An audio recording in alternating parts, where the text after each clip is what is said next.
Video शुरू करे से पहले लाइक कर लो, सब्सक्राइब कर लो, घंटी के निशान जन भुला लो। कथी के नैया छठी मैया कथी करूँ,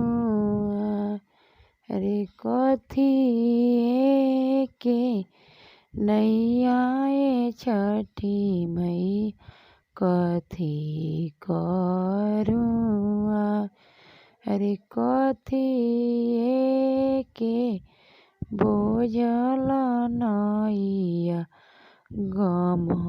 कथी, अरे कथी के बोझल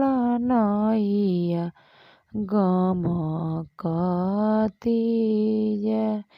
अरे सोनाही के नैया छठी मैया रूपे करूँ, अरे सोनाही के नैया छठी मैया रूपे करूँ,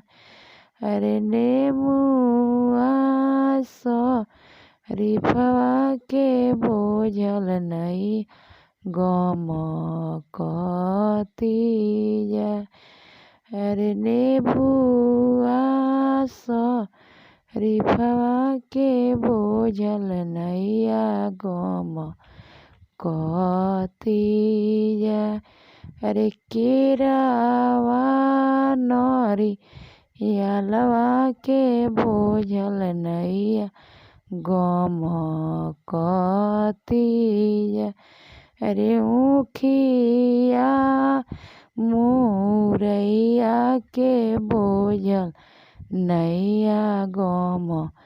कथी, अरे चुनरी के बोझल नैया गम कथी, अरे चुनरी के बोझल नैया गम कथी, अरे कोसिया के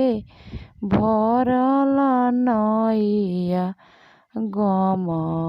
कथी, अरे कोसिया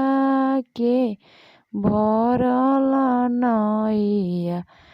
गम कथी, अरे हाली हाली खेवमल भैले आराघा के बे, अरे हाली हाली खेवमल भैले आराघा के बे। चैनल के लाइक कर लो, सब्सक्राइब कर के जवन गीत रहो लोग जरूर लगे तो गीत